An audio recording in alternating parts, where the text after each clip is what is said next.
Hello, ഈ video ഞാൻ കുറച്ച് ദിവസമായിട്ട് ഹോൾഡ് ചെയ്ത് വച്ചിരുന്ന ഒരു വീഡിയോ ആണ് കേട്ടോ. കഴിഞ്ഞ ലാസ്റ്റ് വീക്കിൽ നമ്മളൊരു മൂവിക്ക് പോകാൻ പ്ലാൻ ചെയ്തിട്ടുണ്ടായിരുന്നു. ആ മൂവിക്ക് പോകാൻ വേണ്ടിയിട്ട് എടുത്തൊരു വീഡിയോ ആണ് നിങ്ങളിപ്പോൾ കാണുന്നത്. അപ്പോൾ ഈ വീഡിയോയിൽ ഉടനീളം നമ്മൾ മൂവി തിയേറ്ററിൽ എത്തുന്ന വരെയുള്ള കാര്യങ്ങളാണ് ഞാൻ ഈ ഇതിൽ കാണിക്കാൻ പോകുന്നത്. അപ്പോൾ ഇവിടെ എൻ്റെ മോന് അവൻ്റെ ഔട്ട്ഫിറ്റൊക്കെ കാണിക്കുക കേട്ടോ. അവൻ എമ്പുരാൻ മൂവി കാണാൻ പോകാമെന്ന് പറയുക. അപ്പോൾ നമ്മളെല്ലാവരും മൂവിക്ക് പോകാൻ തയ്യാറായി നിൽക്കുകയാണ്. റെഡി സ്റ്റാർട്ട് എന്ന് പറയുന്ന പോലെ പോകാനായിട്ട് നിൽക്കുക.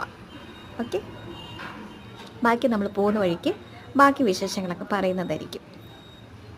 അപ്പോൾ നമ്മൾ ഹൈദരാബാദിലാണ് സ്റ്റേ ചെയ്യുന്നത്. നമ്മൾ പോകുന്ന വഴിക്കുള്ള റൂട്ടാട്ടോ ഇത്. നമ്മൾ പ്രസാദ് മാളിലാണ് നമ്മളിപ്പം മൂവിക്ക് കാണാൻ പോകുന്നത്. അപ്പം പോകുന്ന വഴിക്കുള്ള വഴികളാട്ടോ ഇത് ഈ കാണുന്നതെല്ലാം. ആക്ച്വലി നമ്മൾ കുറച്ച് ദിവസമായിട്ട് പുറത്തേക്കൊന്നും അങ്ങനെ പോകുന്നുണ്ടായിരുന്നില്ല. കുറച്ച് ഹെൽത്ത് ഇഷ്യൂസൊക്കെ ഉണ്ടായിരുന്നു. അപ്പോൾ അതെല്ലാം കഴിയട്ടെ എന്നൊക്കെ കഴിഞ്ഞ് ഇരിക്കുകയായിരുന്നു. അപ്പോൾ നമ്മൾ വഴിയിൽ ഇങ്ങനെ പോയിക്കൊണ്ടിരിക്കുകയാണ്. അപ്പം വഴിയിലുള്ള കുറച്ച് കാര്യങ്ങളൊക്കെ ഞാൻ വേണമെങ്കിൽ നിങ്ങൾക്ക് പറഞ്ഞുതരാം. നമ്മളിപ്പോൾ ഹൈദരാബാദിലെ സെക്രട്ടേറിയറ്റിനോട് എത്താൻ പോവുകയാണ് കേട്ടോ.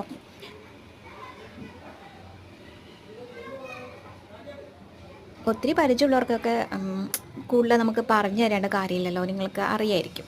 അപ്പം അധികം പരിചയമില്ലാത്തവർക്ക് വേണ്ടിയിട്ടാണ് ഇത് കുറച്ച് യൂസ്ഫുള്ളായി വരികയെന്ന് കരുതിയിട്ടാണ് ഞാൻ നിങ്ങളെ പറയുന്നത്.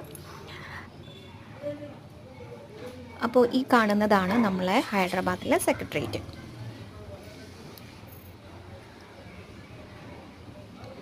ആക്ച്വലി ഈ ഭാഗം രാത്രിയിൽ കാണാൻ നല്ല രസമാണ് കേട്ടോ. രാത്രിയിൽ ഇവിടെ ഫുൾ ലൈറ്റ് ഇട്ട് നമ്മളെ നാഷണൽ ഫ്ലാഗ് എങ്ങനെയാണോ ഇരിക്കുന്നത് അതേപോലെ 3 കളേഴ്സ് കൊടുത്തിട്ടുള്ള ഒരു ലൈറ്റിംഗ് ഉണ്ടാവും ഇവിടെ. അത് കാണാൻ കുറച്ചും കൂടെ നല്ല ഗെറ്റപ്പാണ് കേട്ടോ.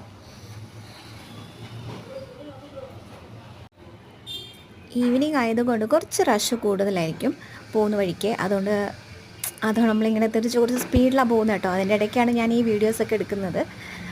വോയിസ് ഞാൻ പിന്നീട് ഇടുന്നതാണ്. അതാണ് എൻ്റെ വോയിസിൽ ഞാൻ പറയുന്നതിൽ എന്തെങ്കിലും ഒരു മിസ്റ്റേക്ക് എന്തെങ്കിലും ഉണ്ടെങ്കിൽ നിങ്ങൾ ക്ഷമിക്കണം കേട്ടോ. എനിക്ക് അങ്ങനെ പറഞ്ഞധികം ശീലമില്ലാഞ്ഞിട്ടാണ് കേട്ടോ അങ്ങനെ. അപ്പം ഞാൻ പറഞ്ഞില്ലേ കുറച്ച് റഷ് കൂടുതലാണ്.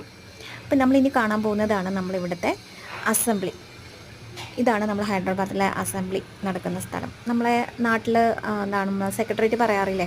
അപ്പം നമ്മൾ സെക്രട്ടേറിയറ്റ് എങ്ങനെയാണ് ഇരിക്കുന്നത് ഏകദേശം അതുപോലെയാണ്. പക്ഷെ അതുപോലെയൊന്നുമല്ല, എന്നാലും ലുക്ക് വൈസ് ഞാൻ പറഞ്ഞത്. ആ ഒരു ഫുൾ മതിൽ പോലെ ഗ്രീൻ വെച്ചിട്ടുള്ള അങ്ങനത്തെ മതിലൊക്കെയല്ലേ അവിടെ കൊടുത്തിട്ടുണ്ടാവുക നമ്മളെ നാട്ടിലൊക്കെ.